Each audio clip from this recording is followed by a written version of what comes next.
Hi friends, ಎಲ್ಲರಿಗೂ ನಮಸ್ಕಾರ. Welcome to my YouTube channel Rajani's kitchen corner. ಇನ್ನೂ ಯಾರೆಲ್ಲ ನನ್ನ ಚಾನಲ್ನ ಸಬ್ಸ್ಕ್ರೈಬ್ ಮಾಡಿಲ್ಲ, ಪ್ಲೀಸ್ ಸಬ್ಸ್ಕ್ರೈಬ್ ಮಾಡಿ, ಲೈಕ್ ಮಾಡಿ, ಶೇರ್ ಮಾಡಿ, ಕಮೆಂಟ್ ಮಾಡಿ. ತುಂಬಾ ಸಿಂಪಲ್ಲಾಗಿ ಬ್ಯಾಚುಲರ್ಸ್ಗಳೆಲ್ಲ ತುಂಬಾ ಈಸಿಯಾಗಿ ಮೊದಲನೇ ಸಲ ಅಡುಗೆ ಕಲಿತಿರೋರು, ಮಾಡ್ತಾ ಇರೋರು ಈಸಿಯಾಗಿ ಮಾಡ್ಕೊಳ್ಳೋ ಅಂಥ ರೆಸಿಪಿಗಳು ನನ್ನ ಚಾನಲಲ್ಲಿದೆ. ಪ್ಲೀಸ್ ಚೆಕ್ ಮಾಡಿ. ಇವತ್ತು ನಾನು ನಿಮ್ಗೆ ಹೇಳ್ಕೊಡ್ತಿರೋ ಅಂಥ ರೆಸಿಪಿ ಡೋನೆಟ್. ಈ ಬೇಕ್ರಿಗಳಲ್ಲೆಲ್ಲ ಯಾವ ಥರ ಟೇಸ್ಟ್ ಸಿಗುತ್ತೋ ಅದೇ ಥರ ನಾನು ಮಾಡೋದನ್ನು ಹೇಳ್ಕೊಡ್ತೀನಿ. ಬನ್ನಿ ಅದಕ್ಕೆ ಯಾವುದೆಲ್ಲ ಇಂಗ್ರೀಡಿಯೆಂಟ್ಸ್ ಬೇಕಂತ ನೋಡೋಣ. ನಾನಿಲ್ಲಿ 1 ಕಪ್ ಆಗುವಷ್ಟು ಮೈದಾ ಹಿಟ್ಟನ್ನ ತೊಗೊಂಡಿದ್ದೀನಿ. 1 ಕಪ್ ಆಗುವಷ್ಟು ಸಕ್ಕರೆನ ಪೌಡ್ರ್ ಮಾಡಿ ಇಟ್ಕೊಂಡಿದ್ದೀನಿ. ಸ್ವಲ್ಪ ಹಾಲು, ಅರ್ಧ ಕಪ್ ಮೊಸರು, ತೇಲ್ಸೋದಕ್ಕೆ ಎಣ್ಣೆ.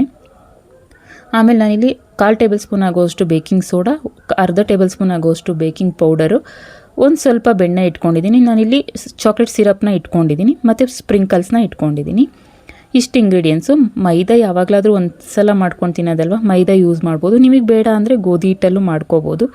ಬಟ್ ಟೇಸ್ಟ್ ಬೇಕು ಅಂದರೆ ಮೈದಾ ಒಂದು ಸಲ ಯಾವಾಗಾದರೂ ತಿನ್ನೋದಂದರೆ ಮಾಡ್ಕೋಬೋದು. ಇವಾಗ ನಾನಿಲ್ಲಿ ಒಂದು ಮಿಕ್ಸಿಂಗ್ ಬೌಲ್ಗೆ ಮೈದಾ ಹಿಟ್ಟು, ಸಕ್ಕರೆ powder, baking soda, baking powder ಹಾಕ್ಕೊಂಡು ಇದು ಚೆನ್ನಾಗಿ ಕಲಿಸ್ಕೊತೀನಿ.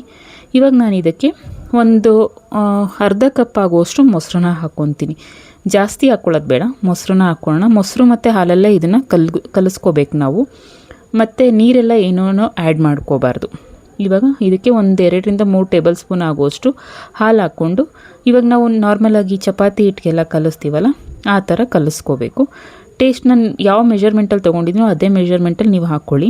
ಆಮೇಲೆ ನಾನಿಲ್ಲಿ ಒಂದು ಅಥವಾ 1-2 ಟೇಬಲ್ ಸ್ಪೂನ್ ಆಗುವಷ್ಟು ಬೆಣ್ಣೆನ ಹಾಕ್ಕೊಂಡು ನಾನಿಲ್ಲಿ ಚೆನ್ನಾಗಿ ಮಿಕ್ಸ್ ಮಾಡ್ಕೊತೀನಿ. ನೀವು ತುಪ್ಪ ಕೂಡ ಹಾಕ್ಕೋಬೋದು, ಬಟ್ ಬೆಸ್ಟ್ ಟೇಸ್ಟ್ಗೆ ಬೆಣ್ಣೆನೇ ಬೆಟರು. ಇವಾಗ ನಾನಿಲ್ಲಿ ಕಲಿಸಿದ್ದೀನಿ ನೋಡಿ. ಇದನ್ನು ಈ ಥರ ರೌಂಡಾಗಿ ಮಾಡಿಕೊಂಡು ಕಲಿಸ್ಬಿಟ್ಟು ಅರ್ಧ ಗಂಟೆ ನೆನೆಸ್ಬೇಕು. ಅರ್ಧ ಗಂಟೆ ಅಲ್ಲ ಅಂದರೂ 1 ಅವರ್ ಕೂಡ ನೆನೆಸ್ಬೋದು. ತುಂಬಾ ಚೆನ್ನಾಗಿ ಬರುತ್ತೆ. ಇವಾಗ ನೋಡಿ ಅದನ್ನು ನೆನೆಸೋದಕ್ಕೆ ಇಟ್ಬಿಟ್ಟು ಪ್ಲೇಟ್ ಮುಚ್ಚಿಬಿಟ್ಟು 1 ಅವರ್ ನೆನೆಸೋದಾದ್ಮೇಲೆ ಈ ಥರ ಆಗಿರುತ್ತೆ ನೋಡಿ.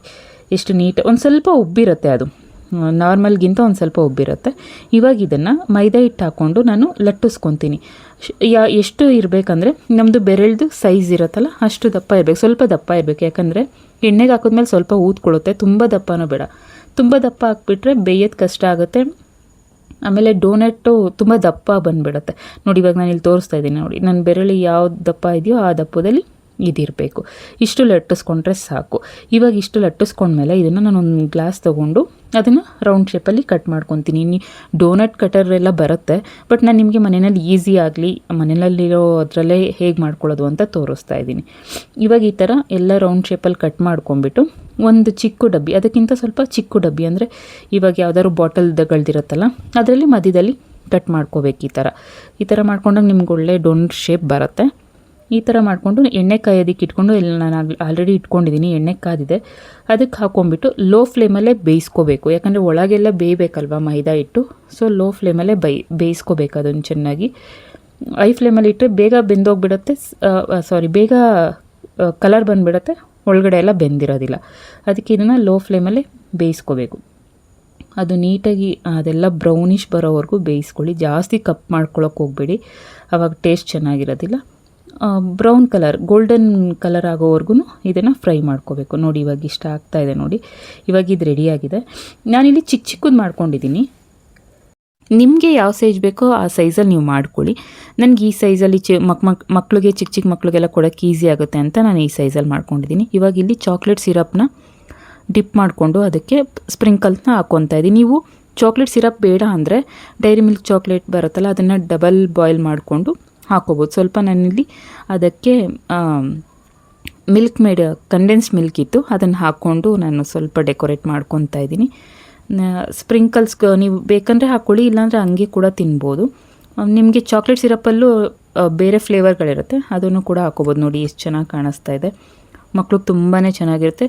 ಹೋಮ್ ಮೇಡ್ ಮನೆಯಲ್ಲೇ ಮಾಡ್ಕೊಂಡು ಆರಾಮಾಗಿ ತಿನ್ಬೋದು. ಮಕ್ಳಿಗಂತೂ ಸಂಜೆ ಟೈಮ್ ಬಂದಾಗ ಸ್ಕೂಲಿಂದ ಸ್ನ್ಯಾಕ್ಸಾಗಿ ಕೊಟ್ಟರೆ ತುಂಬ ಖುಷಿಯಾಗಿ ತಿಂತಾರೆ.